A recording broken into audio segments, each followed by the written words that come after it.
Ok.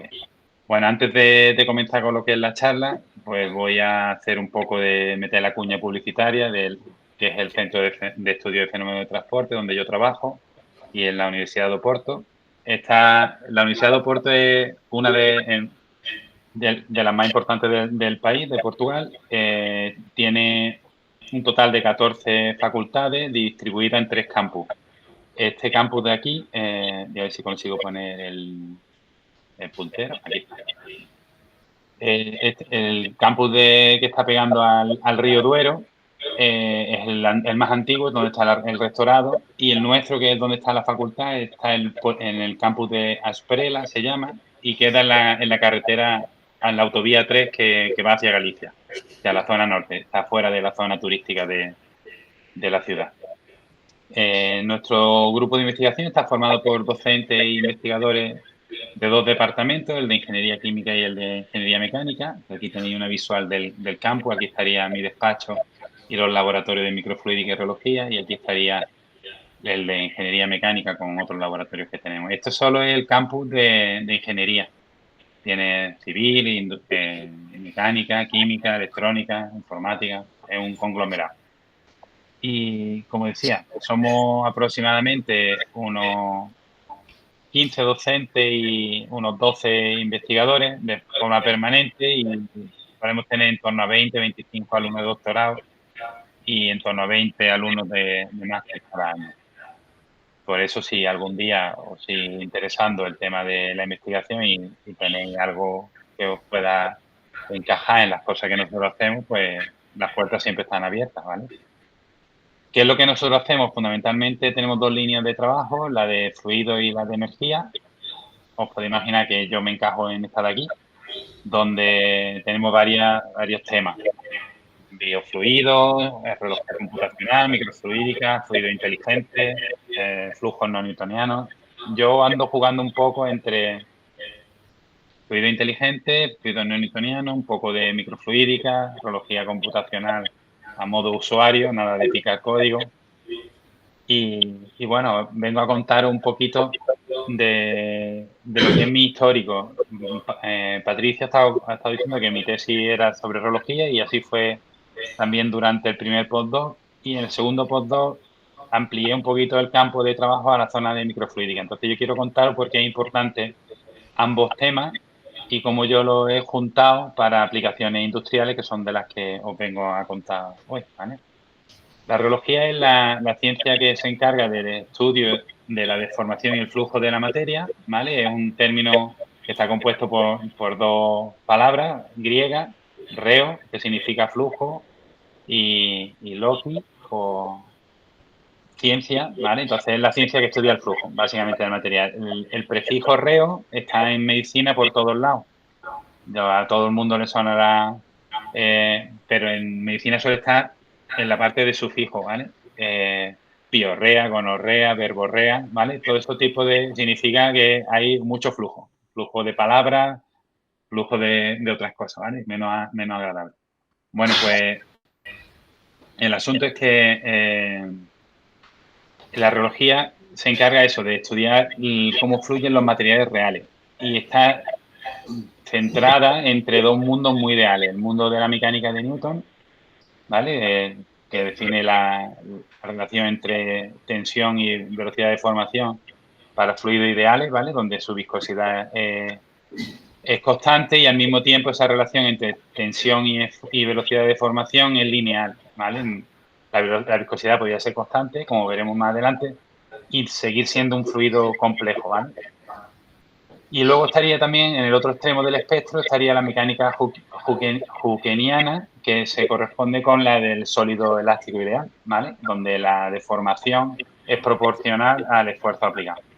Bueno, pues todo lo que cabe en medio, más pegando a los líquidos, serían líquidos complejos, más pegando a los sólidos serían sólidos complejos, pero en realidad son materiales con propiedades más reales, en las que tenemos una componente, típicamente una componente elástica y una componente viscosa. Por eso son materiales que también se suelen llamar viscoelásticos, y son responsables de comportamientos tan extraordinarios como el efecto sifón abierto, que eso no podría hacerse con ningún fluido newtoniano, o ¿cómo se llama? El extruded swell, que es el ensanchado después de una expansión, que es lo que suele verse en las impresoras 3D, ¿vale? O en cualquier proceso productivo en el que haya polímero fundido. Este efecto del rod climbing, con un fluido newtoniano, lo que tendríamos es un vórtice con una depresión aquí en el centro, de donde está la varilla de la batidora, y cuando tenemos fluidos viscoelásticos lo que tenemos es una subida o un trepado del material en la varilla, que es lo que vosotros veis cuando preparáis cualquier tarta o bizcocho en casa y trabajáis con proteína de huevo, ¿vale? La albúmina introduce ese comportamiento viscoelástico, ¿vale? Y es tan característico que lo habéis visto todo en casa. Aparte de tener estas propiedades mecánicas un poquito especiales, el proceso de flujo que se le impone al material también afecta al comportamiento del material. O sea, si nosotros tenemos un material viscoelástico y lo sometemos a deformaciones rápidas, con tiempos de deformación breve, podemos conseguir que su respuesta mecánica sea de un sólido, pero el mismo material sometido a condiciones de flujo lentas, por así decirlo, pues se comportaría como un líquido, ¿vale? O sea, el mismo material te puede dar las dos situaciones. Bueno, pues esto es lo que estudia la reología, este tipo de materiales, y para poder caracterizar el comportamiento mecánico de estos materiales usamos la reometría. Y la reometría lo que hacemos es someter al material a deformaciones controladas o de cizalla o de extensión, o una combinación de ambas si tiene interés, como veremos más adelante. Y con eso conseguimos medir propiedades eh, o funciones materiales con las que luego podemos hacer o control de calidad, que es lo que se hace en la empresa, se compara cuál es el material más viscoso que el otro, cuál es el que tiene un módulo elástico más alto que otro, etcétera, etcétera, para conseguir ultrapasar los límites de calidad que define la propia empresa. O conseguimos intentar hacer un poquito de investigación y de una forma a ciega, intentar descubrir cuál es la microestructura responsable de ese comportamiento mecánico, o podemos modelar con una ecuación constitutiva el comportamiento mecánico del material y luego llevarlo a condiciones más realistas, ¿vale? Con simulaciones numéricas. Bueno, pues esto es un poco lo que es la reología y para lo que sirve. Entonces, desde el punto de vista del modelado, esa información de las funciones materiales y la ecuación constitutiva entraría en la ecuación de conservación de momentos. Para poder simular cualquier flujo material necesitamos las ecuaciones de campo, ¿no? La conservación de la masa, ecuación de conservación del momento y ecuación de conservación de la energía. Si trabajamos en proceso isotermo, la de la energía se desacopla y nos podemos centrar en las dos primeras. Y como estaba diciendo, si queremos modelar el comportamiento mecánico de estos materiales, pues lo que tendríamos que introducir aquí es una ecuación constitutiva en este tensor de esfuerzo que está asociado a los esfuerzos viscosos, ¿vale? Del material. Si fuese newtoniano, pues sería la ley de Newton aquí, ¿vale? Pues bien, este tensor que está aquí puede ser un tensor más o menos complejo en función del tipo de comportamiento del material. No voy a entrar este año en más detalles, simplemente dejaros aquí que sería aquí donde entraría toda la información obtenida experimentalmente con reometría, ¿vale? El segundo tema importante del día es la microfluídica. La microfluídica es la parte de la mecánica de fluidos que se dedica al manejo y control de pequeños volúmenes de control de fluidos. Entonces, cuando trabajamos con escalas o con longitudes características inferiores a 1 milímetro, la relación área-volumen aumenta significativamente, y eso nos lleva a que los números adimensionales que trabajamos en mecánica de fluidos, típicamente, que todos habréis hecho el análisis dimensional por teorema de Pi de Buckingham, seguramente, y pues sabéis que existen números adimensionales que pueden controlar distintos procesos de flujo. Pues en microfluídica, si tenemos un fluido viscoelástico, el tiempo de relajación, aunque sea breve, y el flujo sea newtoniano, laminar, porque el número de Reynolds es pequeñito debido a la longitud característica pequeñita, se pueden conseguir números elásticos, que es la relación entre el número de Weissenberg y el número de Reynolds, de modo que debido a la longitud característica tan pequeña, aunque sea pequeño el tiempo de relajación, se pueden conseguir números elásticos muy grandes. Y eso nos puede llevar a situaciones de inestabilidad de tipo elástico. Imaginaos que tenéis una contracción-expansión, que existen en muchísimos procesos industriales, como veremos ahora. Si el fluido es newtoniano, a medida que voy aumentando el flujo va de izquierda a derecha, ¿vale? En estas imágenes, y aquí son valores más pequeños, voy aumentando el número de reinos en esta dirección. Empiezan a aumentar el número de reinos, la inestabilidad de tipo inercial empiezan a aparecer, aparecen estos vórtices agua abajo. Estos vórtices no es flujo turbulento, esto es flujo laminar. Entonces simplemente son recirculaciones, ¿vale? No tiene nada que ver con flujo turbulento, son recirculaciones debido a efectos inerciales. Sin embargo, cuando tenemos un líquido viscoelástico, la elasticidad lo que hace es matar esas recirculaciones debido a la inercia y comienzan a aparecer a partir de un valor crítico de Reynolds y de Débora, comienzan a aparecer estas recirculaciones agua arriba, ¿vale? Estas son recirculaciones debido a inestabilidades de tipo elástico. Estas son inestabilidades de tipo inercial, estas serían inestabilidades de tipo elástico. La gracia está en que estos son microcanales en longitudes características por debajo del milímetro, ¿vale? Bueno, y ahora veréis y comprenderéis por qué estos dos mundos se combinan también en diferentes procesos industriales. Para comprender eso, yo quería hablaros de la geometría extensional. Para, para esta presentación he preparado este conjunto de puntos que vamos a ir abordando y he puesto aquí estas fotos de Platón y Sócrates, porque son dos monstruos de la pedagogía, por así decirlo, porque Sócrates es el padre de la mayéutica. Para el que no haya escuchado la palabra esta antes, este taco, la mayéutica es el arte de enseñar preguntando. Entonces, para poder aprender, lo ideal es plantearse buenas preguntas. Entonces, si os fijáis, he puesto toda la presentación en modo de pregunta. Entonces, la primera pregunta que queríamos responder es qué es la geometría extensional, qué es lo que podemos medir y qué información podemos obtener, ¿vale? Entonces, la geometría extensional es un campo de la geometría, aquella parte de la reología que nos permite determinar funciones materiales, información sobre cómo se comporta el material, ¿vale? En la que los materiales son sometidos a flujos extensionales. Típicamente en reología la gente usa geometría de corte. La geometría de corte lo que imponemos es un flujo de cizalla simple y a partir de ahí lo medimos son los esfuerzos, las tensiones y la relación entre ambos nos permitiría, por ejemplo, determinar la viscosidad. Lo podemos hacer con reómetros capilares, lo podemos hacer con reómetros la palabra drag flow, con reómetros rotacionales por arrastre, ¿vale? Y cualquiera de los dos nos permitiría obtener este tipo de relación entre un tensor de corte y la velocidad de deformación también en corte, ¿vale?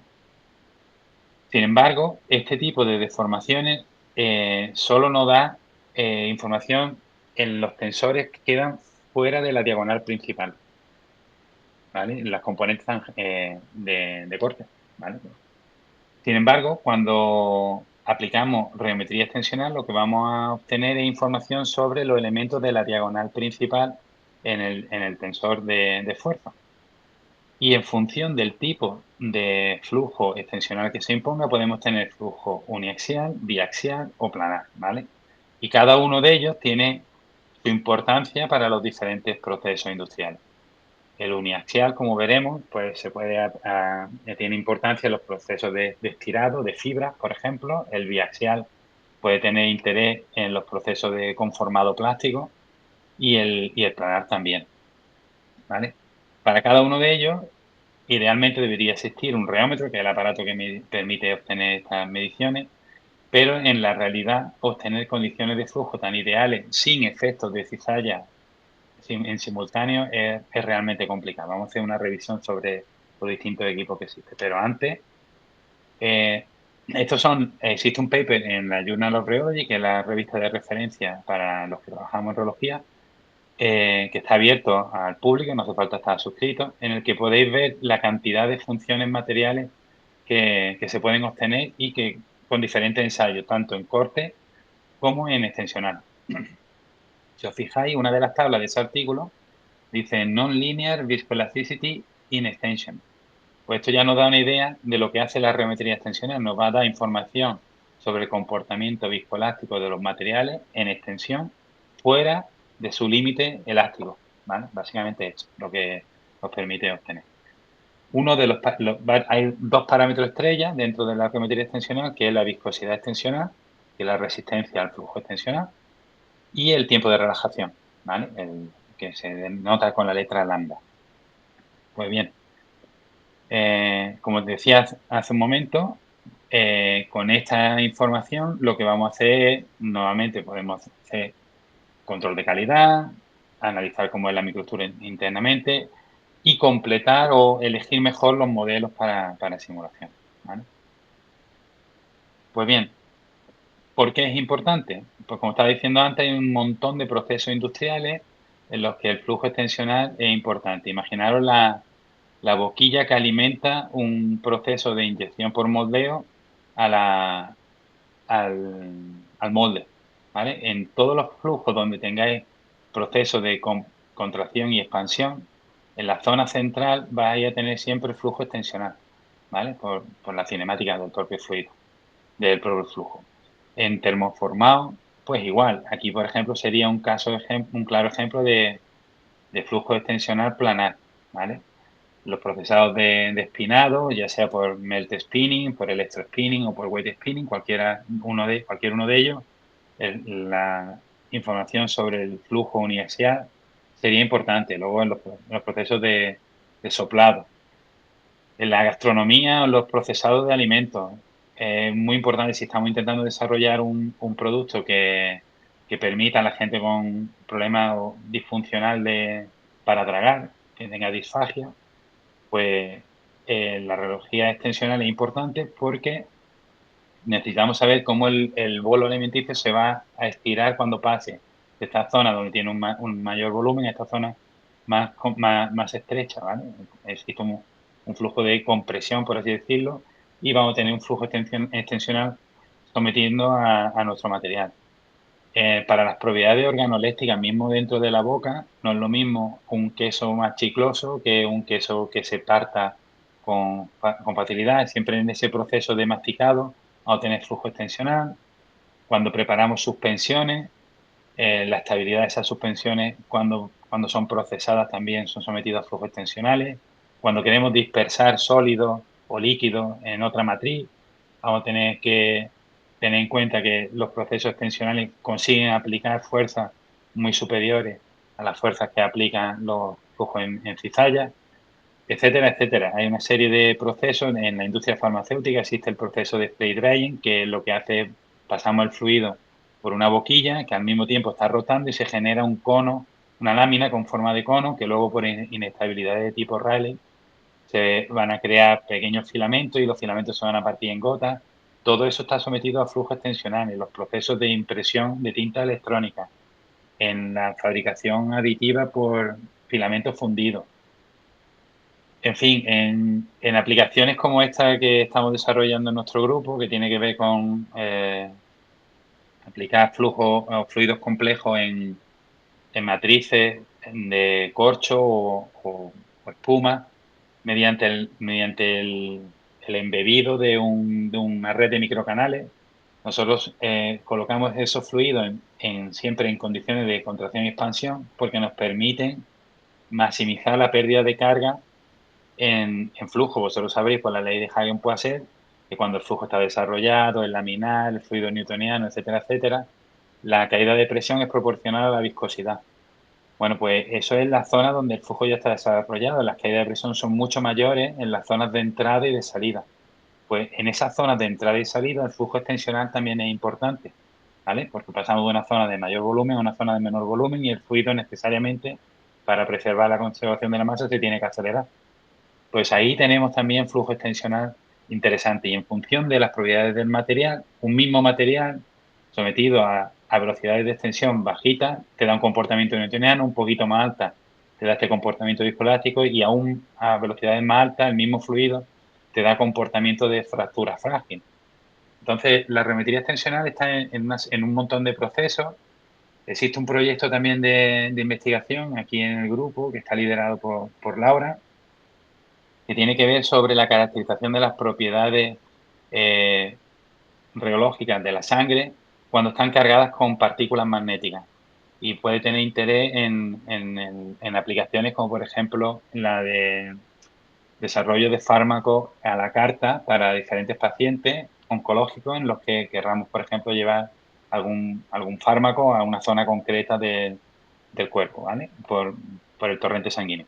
Pues bien, las propiedades viscoelásticas de la sangre, cuando cargadas con partículas magnéticas, cambian en función de la aplicación del campo magnético, ¿vale? También puede ser otro punto donde la rheología extensional sea importante. También en aplicaciones biomédicas, la rheología extensional nos permite saber el momento de máxima fertilidad de una mujer o podemos predecir si el líquido sinovial de un atleta está en condiciones óptimas o no para desarrollar ciertas funciones, simplemente con un análisis de su rheología y su viscoelasticidad del líquido sinovial que está en la articulación concreta, ¿vale?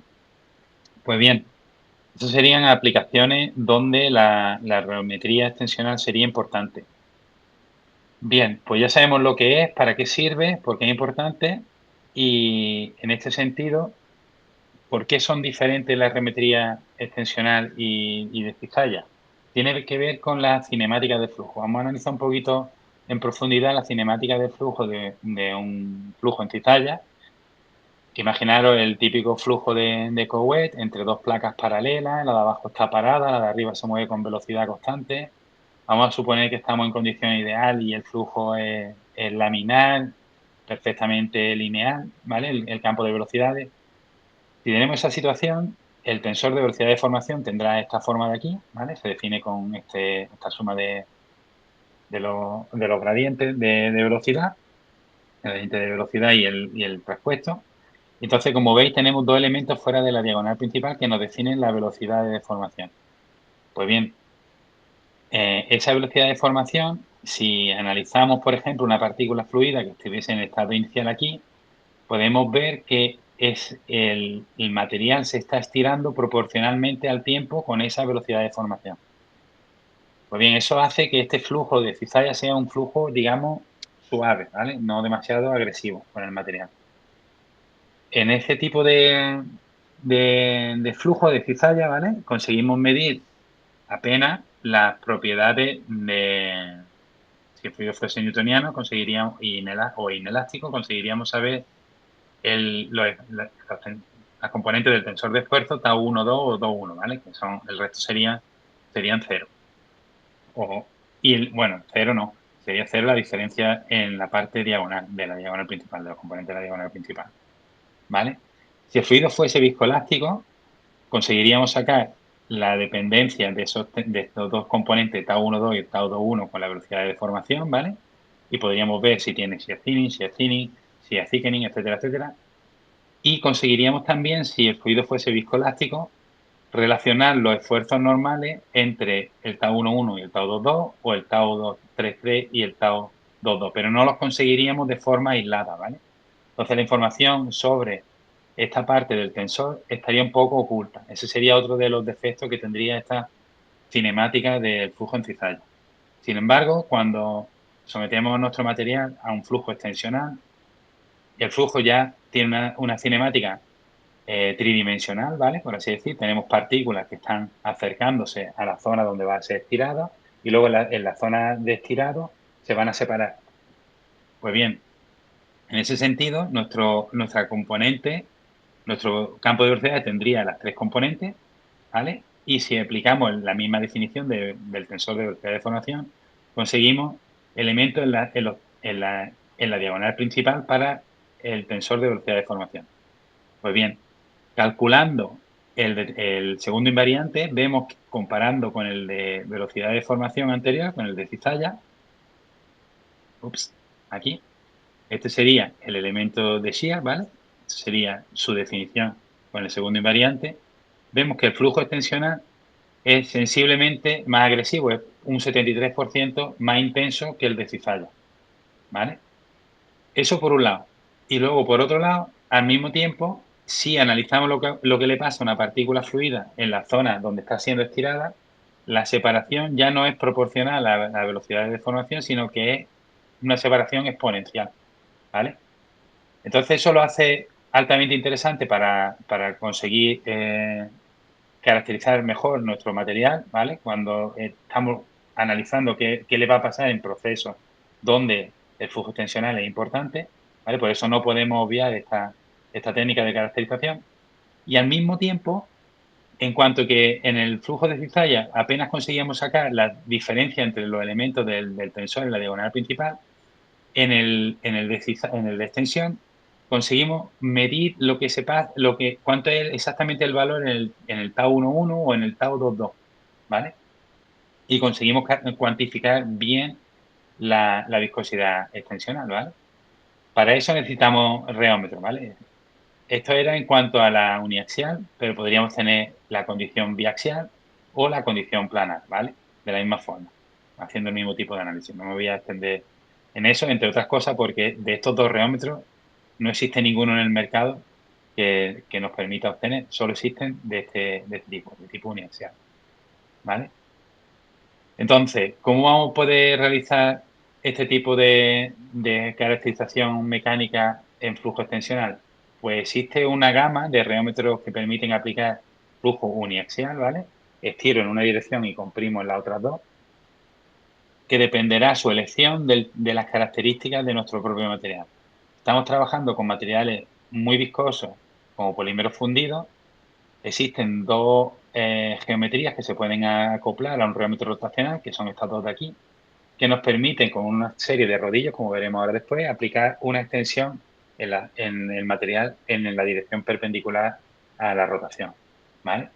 Luego existe otro dispositivo que se puede acoplar a un reómetro capilar en la parte de abajo, en el que la salida del proceso de extrusión que tiene lugar en el reómetro capilar, lo que hacemos es le pegamos una espiral, ¿vale? Como ahora veremos, esto sería otro reómetro disponible. Cuando los materiales ya no son polímeros fundidos, sino que son materiales líquidos, con una viscosidad relativamente alta, existe o existía, la empresa lo sigue comercializando, pero solo si se lo pide, se lo fabrica para ti, el Pfizer, que es un reómetro que te permite aplicar una extensión con velocidad de deformación controlada uniaxial, ¿vale? Y luego, si los materiales son más líquidos, o sea, aún menos viscosos, y tiene un tiempo de reacción relativamente breve, existe el cable, que es un reómetro que lo que hace es aplicar una deformación de tipo escalón y ver cómo el puente líquido se hace inestable y va adelgazando con el tiempo. Si tenemos fluidos aún menos viscosos y menos elásticos, pues la microfluídica podría ser una plataforma para realizar reometría también de tipo extensional, ¿vale? Pero esto es, a nivel comercial no existe nada todavía. Bueno, ¿por qué existe una gama tan grande de reómetros comparado y tenemos que elegir cuál es el más adecuado para nuestro material? Porque conseguir condiciones de flujo extensional sin cizallas puramente extensionales es realmente complicado porque podemos tener problemas de homogeneidad en nuestras muestras. Las de polímeros fundidos las tenemos que comprimir y moldear en placas. Ahí puede haber elementos de burbujas atrapadas, inhomogeneidad en el proceso, tensiones residuales, etcétera, etcétera. Si el fluido es líquido, pues entonces tenemos problemas gravitacionales y problemas inerciales y entonces eso también lo hace realmente difícil. Por eso esta parte de la reometría ha sido siempre el patito feo de la parte de la reología y está mucho menos explotada que la parte de cizalla, ¿vale? Y apenas tendrá pues 40 años de desarrollo. Pues bien, como estaba comentando, para polímeros fundidos necesitamos preconformar la plaquita de nuestro material, lo vamos a colocar aquí cogido entre dos pinzas a un tambor, a dos tambores, y los tambores lo que van a hacer es aplicar así una rotación, y esa rotación me va a permitir controlar la velocidad de extensión. Si yo controlo también la deformación geométrica que estoy teniendo ahí, puedo determinar exactamente cuál es el tensor de esfuerzo que está siendo sometido mi material. Dividiendo el tensor de esfuerzo por la velocidad de extensión, que también es proporcional a la de rotación con la geometría de los tambores, consigo determinar viscosidad extensional, que sería uno de los parámetros estrella. Pero esa viscosidad extensional no está en estado estacionario, es todo tiempo transitoria, ¿vale? Y existen pues una serie de problemas asociados en parte experimental como efectos gravitacionales, si he calentado demasiado tiempo y he tardado mucho en hacer el ensayo, que las presillas no hayan anclado bien el material, que se suelte, en fin, toda una serie de casuísticas. Si mi material es viscoelástico y tiene unas cadenas poliméricas lineares, pues voy a tener un comportamiento fantásticamente bien definido por un comportamiento que sigue la ley de Trutton-Ratio, ¿vale? No tengo ningún tipo de problema. Pero cuando mi material polimérico tiene cadenas ramificadas y se enganchan unas con otras en la zona no lineal de extensión, pues empiezo a tener un fenómeno que es llamado strain hardening, ¿vale? El material se endurece o aumenta su viscosidad extensional debido a que las cadenas poliméricas se van enganchando.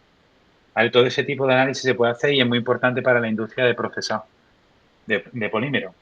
Por ejemplo, ahí vosotros tenéis a Valeo cerca. Para ello, todo el proceso de inyección de plástico o conformados por estirados, etcétera, etcétera, es muy importante. Este sería el adón que se coloca en la parte inferior del diámetro capilar, ¿vale? Y lo único que va a hacer, pues, es el estirado. Y con eso va a sacar una especie de un parámetro que luego se puede correlacionar con la viscosidad extensional, pero un parámetro muy ingenieril, ¿vale? De más de control de calidad que propiamente científico. Existe otra serie de geometrías a nivel laboratorial que han sido desarrolladas por otros colegas portugueses en la Universidad de Keynes Western en Estados Unidos, a los que le tengo especial cariño y por eso le hago este pequeño homenaje, que lo único que hacen es, pues, modificar las geometrías de rodillo para conseguir mayor uniformidad en el flujo, mejor estabilidad, menos problemas de pandeo por efectos gravitacionales, etcétera, etcétera. Pero bueno, todo tiene un poco esta lógica. ¿Para qué serviría esta información de la geometría extensional? Pues imaginar en los procesos de impresión 3D por filamentos fundidos, ¿vale? Que todos, creo que todos conocéis, en el que tienen un filamento en estado sólido, lo meto con unos rodillos dentro de una boquilla que está siendo calentada por un liquefier. Cuando sale, eso va a salir por una boquilla que tiene típicamente dimensiones en radio o en diámetro inferiores a 1 milímetro. Paso de un filamento que tiene dimensiones superiores al milímetro a un hilillo que estoy imprimiendo con dimensiones inferiores a las del milímetro. Un proceso de contracción-expansión en el que, como hemos visto antes, puedo tener problemas de inestabilidad de tipo elástico. Tuvimos un proyecto de investigación con la empresa holandesa Ultimaker, que no sé si la conocéis, pero es el líder de fabricación de este tipo de impresoras, en el que ellos detectaron que tenían un problema, que está reportado también en la literatura, que es llamado annular backflow. Entonces, para quien ha trabajado en microfluídica y sabe de inestabilidad de tipo elástico, pues cuando a mí me comentaron el problema, yo dije, esto es una inestabilidad de tipo elástico, aunque esté trabajando con un polímero fundido. Porque aunque la viscosidad sea grande y la escala sea pequeña, yo sé que voy a estar trabajando con número de Reynolds bajo, pero si las dimensiones son las correctas, las velocidades de procesado son las que son y el tiempo de relajación es suficiente, voy a tener inestabilidad de tipo elástico agua arriba a la contracción, lo que me va a ocasionar, según qué velocidad de impresión tenga, un flujo anular agua arriba que cuando sale por encima del liquefier se solidifica y da lugar a este tipo de fallos catastróficos que para la industria de impresión 3D pues es fatal, ¿vale? Entonces analizamos ese problema, lo modelamos, cogimos el material, lo caracterizamos reológicamente en cizalla y en extensión y usamos un modelo llamado modelo de ISECUS, que, como veis, tiene 3 parámetros fundamentales. Tiene la viscosidad, tiene el tiempo de relajación y tiene este parámetro alfa que tiene que ver con aquella anisotropía de las que os hablaba, de cuando las cadenas poliméricas se enganchan y aumentan la viscosidad extensional. Vale, pues modelando y caracterizando esos tres parámetros para una serie de materiales, conseguimos ver que numéricamente, pues, entrábamos en condiciones, en regímenes de impresión normales, en problemas de inestabilidad de agua arriba, ¿vale? Previamente lo habíamos hecho con números adimensionales y con un líquido análogo en canales microfluídicos para demostrar visualmente que eso realmente podía estar pasando, ¿vale? Pues bien,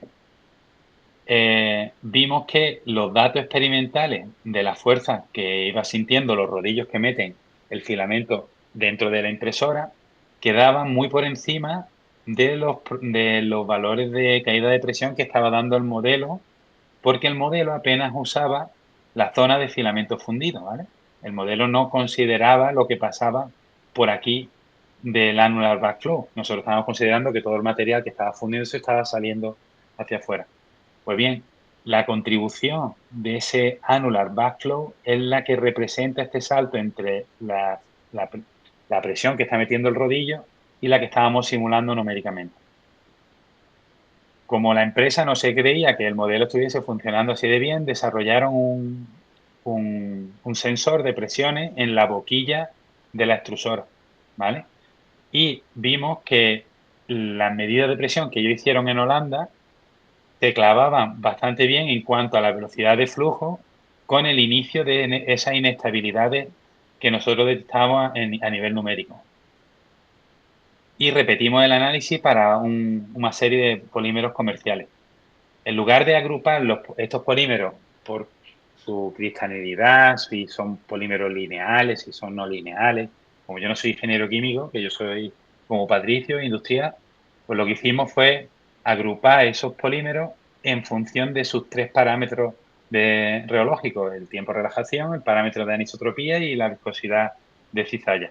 Pues bien, agrupándolos y realizando optimización numérica tipo topológico, para poder minimizar la caída de presión, diseñamos tres boquillas diferentes y las comparamos con y las mandamos fabricar en latón para compararlas con las boquillas originales.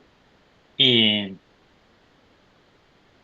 cuando los de Holanda vieron que con la boquilla optimizada conseguíamos depositar el material a velocidades 3 veces superiores a las que típicamente se imprime y depositando la cantidad de material que realmente era supuesto depositar por conservación de la masa, pues bueno, pues quedaron bastante impresionados y es un caso práctico en que se puede ver que la componente de geometría extensional es fundamental para poder modelar bien mi polímero fundido con este parámetro alfa y con el tiempo de relajación, que con solo, geometría de cizalla, ¿vale?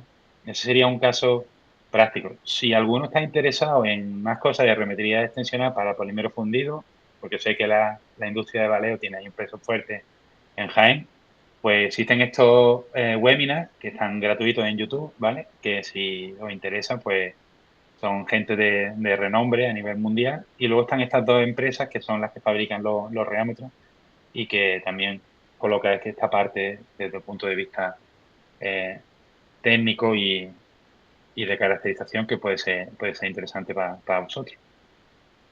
Pues bien, eso en cuanto a polímeros fundidos. ¿Y qué pasaría con los polímeros o materiales que son más líquidos que sólidos a temperatura ambiente? Pues un caso práctico sería el de las tintas electrónicas, ¿vale? Hemos estado trabajando en tinta electrónica en los últimos, yo diría, 7 años. Y todas las tintas electrónicas, los fabricantes no te dicen la formulación.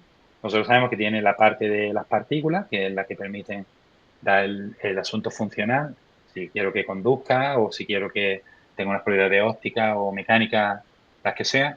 Pero siempre tiene una parte de formulación química para darle estabilidad, porque si no se aumenta la viscosidad con una serie de aditivos, pues las partículas se van a sedimentar o si no tiene la reología adecuada, pues luego no se va a poder aplicar en el proceso de impresión como es adecuado, como es esperado, ¿vale?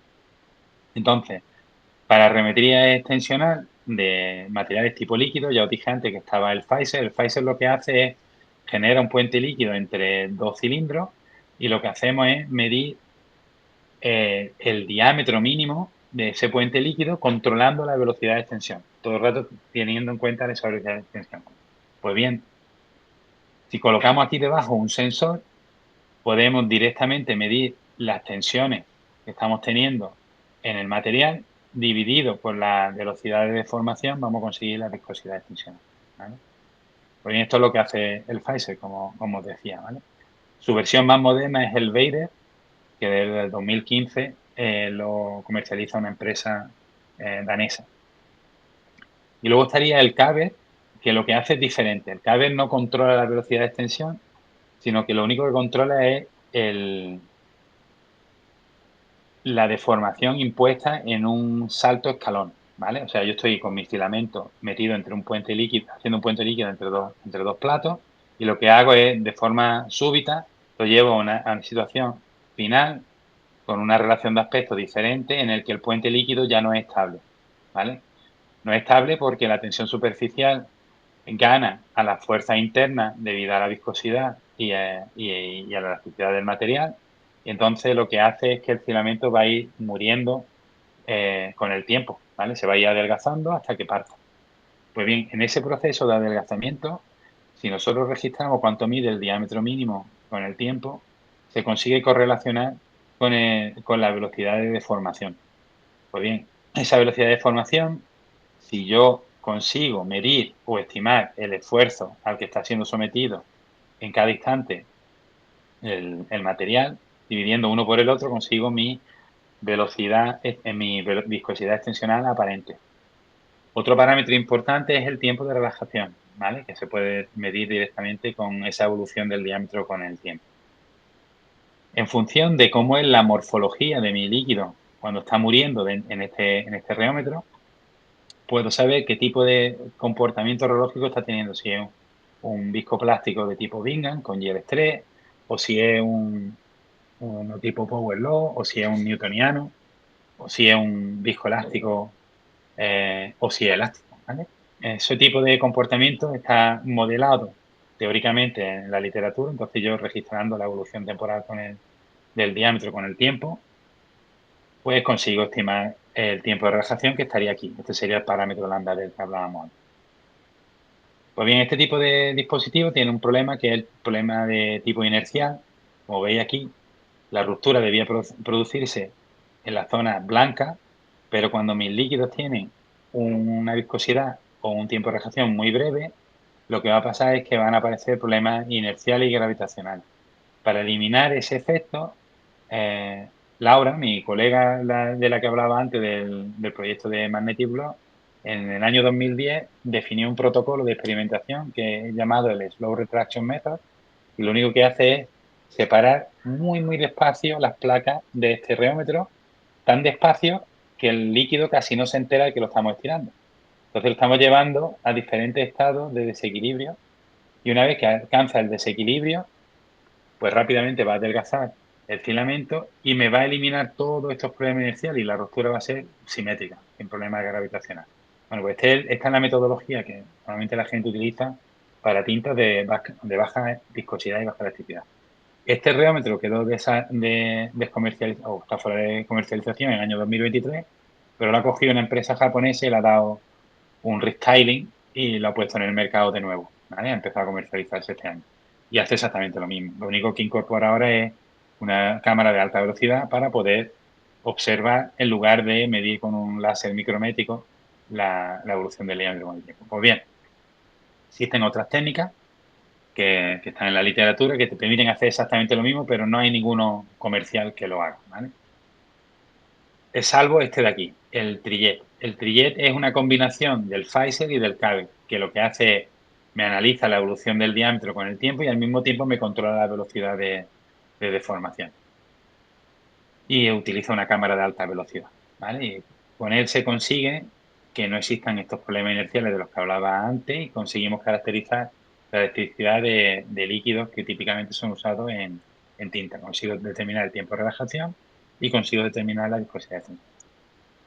Pues bien, con esta información de la viscosidad extensional y del tiempo de relajación, en colaboración con la empresa Grafenes, que es una empresa de aquí de la una spin-off de la Universidad de Aveiro, está un poquito más al sur de Oporto, ellos tienen patentado un método de exfoliación del grafeno bastante novedoso, y lo ha colocado a esta gente en la revista Forbes como una de las empresas con mayor proyección de futuro en los próximos 10 años, ¿vale? Hasta el 2030.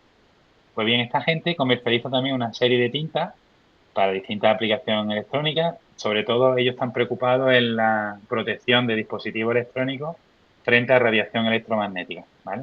Utilizan grafeno, el grafeno es muy conductor, entonces lo que hacen es convierten cualquier dispositivo electrónico en una jaula de Faraday con una tinta. Básicamente eso. Pues bien, nosotros cogimos sus tintas, las caracterizamos en cizalla, como veis aquí arriba, tienen toda shear thinning, disminuye la viscosidad con la velocidad de cizalla, y también las sometimos a flujo extensional. Utilizamos un modelo inelástico y vimos que ese modelo inelástico para esta primera tinta, que es la Hexa S, se adecua bastante bien a la evolución de la viscosidad con la velocidad de deformación en shear, en cizalla, y comparando los experimentos con la simulación en OpenFOAM, pues vimos que existe una analogía bastante clara. Entonces podríamos concluir que este modelo, aun siendo inelástico y que esta tinta pues tiene un tiempo de relajación prácticamente inexistente o inútil, por lo que podemos obviarlo y centrarnos solo en su comportamiento viscoso. Esta otra tinta le hicimos lo mismo y efectivamente para esta el modelo este de Cisco se ajusta muy bien la viscosidad con la velocidad de cizalla y ese mismo modelo ajusta muy bien la evolución del diámetro con el tiempo de la que hablaba antes en los experimentos. Por tanto, el tiempo de relajación aquí no es importante para esta formulación. Sin embargo, para esta última, que sería la Exafunction 2, pues sí, el modelo de Cisco sigue más o menos bien la parte viscosa, pero la parte extensional no, ¿vale? Por eso este modelo no serviría para predecir cómo se va a comportar en condiciones de aplicación. Por ejemplo, por generación de gotas o como esta otra aplicación que os traigo aquí, que es el gravure printing. El gravure printing es la aplicación que se usa típicamente en las técnicas de impresión antiguas de rodillos de toda la vida, de las que se usaban las que se usan aún en la imprenta gráfica. Pues bien, muchas de estas tintas electrónicas, para poder cubrir grandes superficies y tener aplicación industrial de interés, pues se intentan aplicar también con este tipo de técnica. El problema es que para que lo que se hace es para que la formulación de la tinta, que originalmente tenía esta composición, se adecue a esta técnica de impresión, lo que hacen es añaden aditivos. Pero al añadir aditivos, pues se cargan toda la parte funcional de las nanopartículas, porque quedan residuos químicos. Entonces entramos ahí en una especie de dicotomía de problema filosofal de, bueno, pues la tinta ideal tendría que ser así, con esta formulación, para que tenga su comportamiento luego después de aplicado, pero no es que no lo pueda aplicar porque no tiene la reología adecuada, entonces le añadí aditivos químicos para que la pueda procesar. Entonces, en este proyecto de investigación lo que nosotros le damos un enfoque distinto de, bueno, la tinta es la que es. La formulación ideal sería esta. Lo que nosotros vamos a hacer es caracterizarla y vamos a adaptar la técnica de impresión para maximizar cantidades depositadas o para tener mayor control de la cantidad de material que se está depositando. Y básicamente fue lo que hicimos, validamos las simulaciones con un fluido newtoniano y después lo que hicimos fue aplicar estos modelos y ver cómo íbamos con diferentes mapas de número de Reynolds y números capilares consiguiendo diferentes cantidades de material depositado en función de las condiciones de impresión, velocidad, tamaño de la caja, etcétera, etcétera, ¿vale? Pues sería otra de las aplicaciones.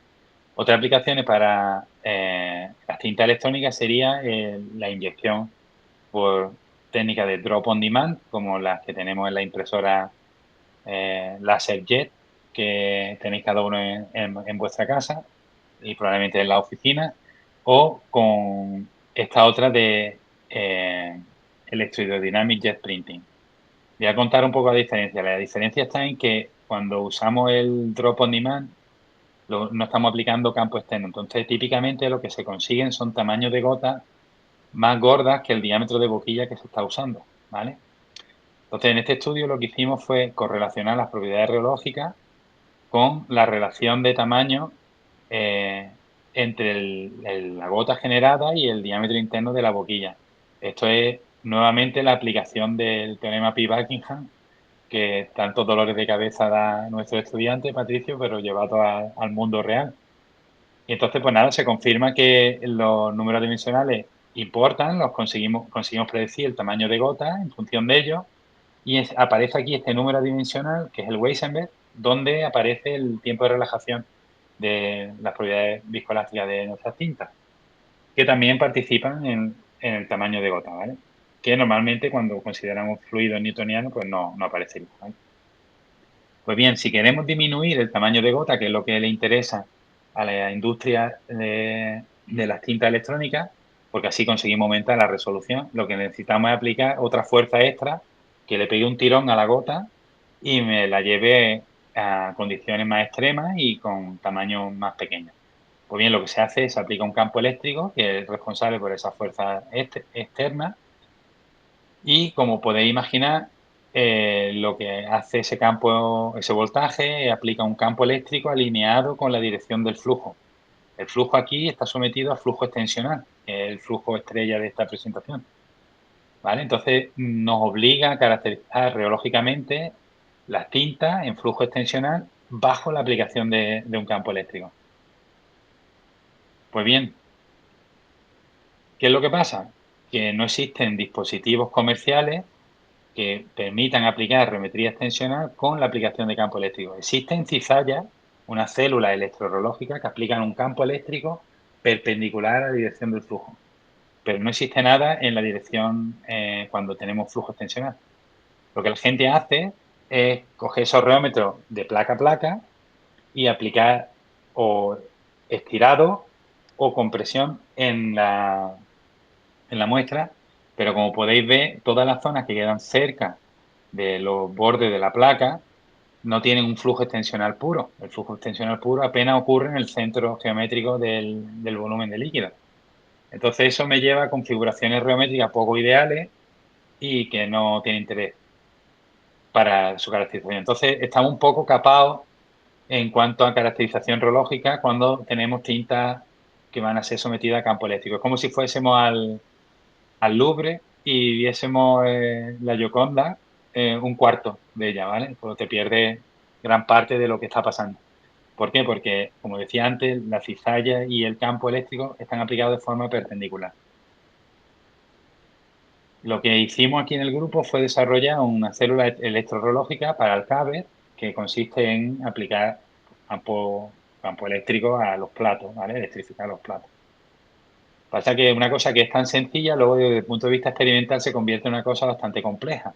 Tenemos que filmar el filamento, tenemos que controlar el voltaje cuando lo queremos dar, tenemos que saber qué voltaje estamos dando, cuál es la intensidad de corriente con un pico amperímetro que está pasando por el interior del filamento, si estamos teniendo efecto Joule, si no lo estamos teniendo. En fin, el setup experimental pues se complica. Pero bueno, aún así ya estamos teniendo una visión un poquito más completa del panorama y conseguimos tener flujo extensional alineado con un campo eléctrico paralelo en esa dirección de flujo, que es exactamente la configuración que tenemos cuando imprimimos con Electrohydrodynamic Jet Printing.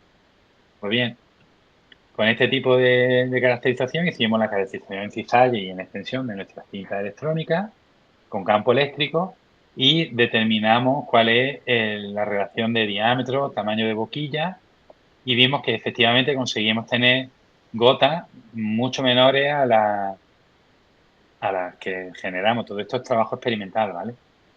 Y que al mismo tiempo vemos que comparando un fluido newtoniano con uno viscoelástico o una de estas tintas, el campo eléctrico modifica de forma notable el cono de Taylor que se produce a la salida de esa boquilla. Y eso nos lleva a pensar que las leyes de escala que se aceptaban para este tipo de impresión para fluidos newtonianos no iban a ser las mismas para fluidos viscoelásticos y eso iba a tener un efecto sobre el ancho de las líneas cuando son impresas en un sustrato, ¿vale? Entonces hicimos un estudio experimental con los colegas de la Universidad de Extremadura, que es el grupo de José María Montanero y sus colaboradores. Mandamos allí a Pedro, Pedro hizo el trabajo de campo, estaba haciendo la tesis y vimos que efectivamente el ancho de las líneas ya no sigue las leyes de escala de los fluidos newtonianos. O sea que aquí hay más campo de trabajo que nos quedamos por ahí porque la tesis a Pedro se le acabó. Pero si alguno de los que estáis ahí está interesado en este tipo de aplicaciones, pues ya sabéis dónde contactarme. Por último, quería hablaros de otra aplicación en lo que tiene que ver con la aplicación de campo magnético. Yo no sé cómo voy de tiempo, Patricia, ¿me estoy colando o voy bien?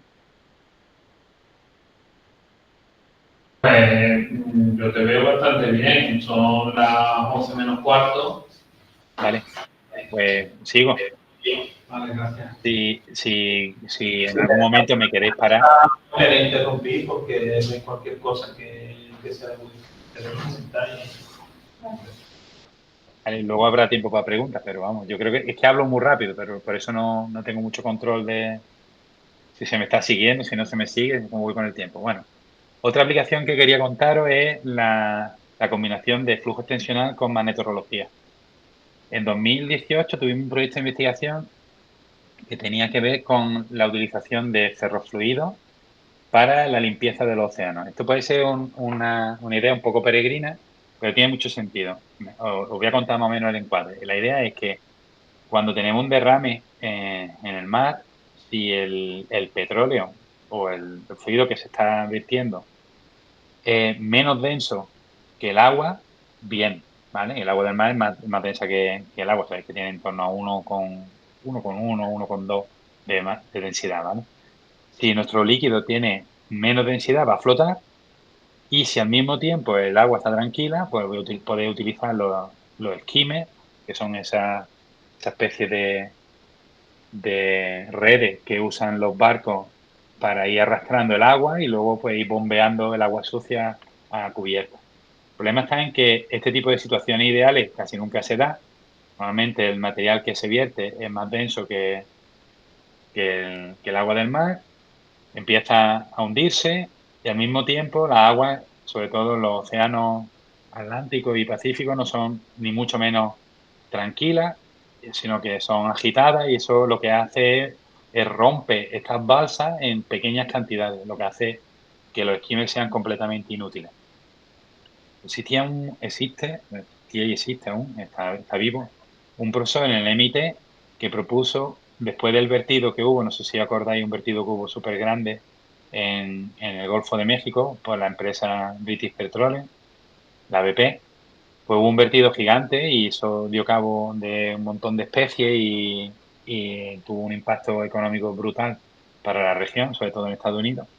Pues él propuso un método que consistía en lo siguiente: lo que vamos a hacer es bombear el agua sucia, ya sea así o asado, ¿vale? La vamos a bombear a un barco y lo que le vamos a hacer es vamos a añadirle partículas magnéticas, nanopartículas magnéticas, las vamos a pasar por un proceso de campo magnético. Este campo magnético, lo cuento, como veis aquí, no sé si puedo explicar el vídeo. Si existe un vídeo, un momentito. Voy a quitar el puntero, no sé si... Aquí se ve el vídeo. En ese campo magnético, ¿se ve? Ahora. Ese campo, este ya es un ferrofluido, tiene el aceite tiene las partículas magnéticas. Tenemos aquí, como podéis ver, tenemos unos imanes cilíndricos con polo positivo, polo negativo, que no están centrados en el eje. Entonces, ese gradiente de campo magnético lo que va a hacer, va a arrastrar el material magnético hacia una Hallback Array, que es otro dispositivo magnético en el que los imanes están dispuestos de tal forma que consiguen maximizar el campo magnético en uno de los lados. Pues bien, de esta forma el ferrofluido quedaría atrapado ahí e idealmente el agua quedaría limpia, ¿vale? Como podéis ver, esto tiene la eficiencia que tiene. A mí me parece que esta agua ha quedado bastante sucia. Bueno, pues propusimos un análisis, un proyecto de investigación en el que consistía a ver, voy a intentar poner este otro vídeo. Consistía en analizar cómo podíamos optimizar esa formulación de los ferrofluidos, cuál sería la nanopartícula más adecuada, con base en la geometría extensional de esos ferrofluidos. Porque si os fijáis, cuando yo tengo una partícula fluida y está siendo atraída hacia un núcleo magnético en la interfaz con el líquido agua, ¿vale? El flujo extensional es fundamental, ¿vale? Cómo se comporta ese ferrofluido en flujo extensional, pues es muy importante para poder maximizar lo que es la limpieza de este líquido. Ok, pues bien, esa era la idea del proyecto. A ver si consigo pasar a la diapositiva. Y claro, volvemos a tener el mismo problema. No tenemos reómetros que nos permitan caracterizar flujo extensional con campo magnético. Entonces desarrollamos para el CABE esta geometría con imanes permanentes que nos permitían aplicar un campo paralelo a la dirección del flujo y otro perpendicular a la dirección del flujo. Pues bien, funcionan, se mandó un pedido de patente, permitían al CABE trabajar con el láser y con la cámara, flujo bastante homogéneo. Vimos que los ferrofluidos no son sensibles al campo de cizalla, dan siempre el mismo comportamiento de viscosidad constante, y sin embargo, cuando aplicado a campos extensionales, la evolución del diámetro con el tiempo, pues no es lo mismo cuando el campo es paralelo que cuando el campo es perpendicular y que cuando no hay campo, ¿vale? Entonces, esto nos dio que pensar que realmente la formulación de los ferrofluidos podía ser optimizada con base a este tipo de caracterización. Pues bien, el problema es que, claro, con estos imanes permanentes, pues nos quedamos un poco cojos porque solo tenemos un campo magnético fijo. Entonces lo que hicimos fue diseñar en COMSOL unos solenoides para poder tener un campo variable con la intensidad de campo magnético aplicado, ¿vale? Y desarrollamos los solenoides para configuración en cizalla y en extensión.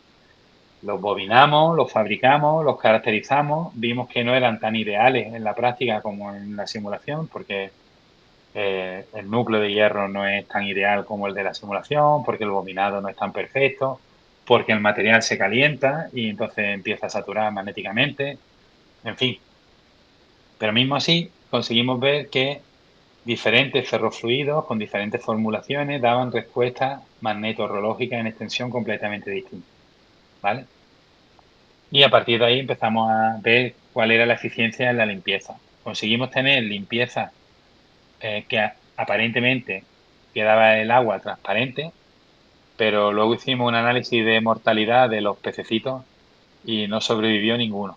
Entonces la conclusión del proyecto es el agua aparentemente queda limpia, pero deben quedar ahí una especie de hidrocarburos que saturan la cantidad de oxígeno en agua y que cuando se hace el intercambio de gases en los pulmoncitos en las branquias de los animales acuáticos, las branquias, sí, lo he dicho bien, los pulmoncitos en el anfibio, que también lo hay, y también hay mamíferos en el agua, ¿vale? Cuando se produce ese intercambio de oxígeno, pues se ve que también se absorben ciertos hidrocarburos que acaban intoxicando a los animales y no sobrevivió ninguno. O sea que este método propuesto por el profesor del MIT se podía optimizar, pero en realidad es bastante ineficiente. O sea, hay que buscar otra cosa. Esa fue la conclusión del proyecto, un poco triste, pero es lo que fue. Entonces esto nos dio a pensar que este tipo de caracterización se podría usar para otras aplicaciones como la propulsión de microsatélites.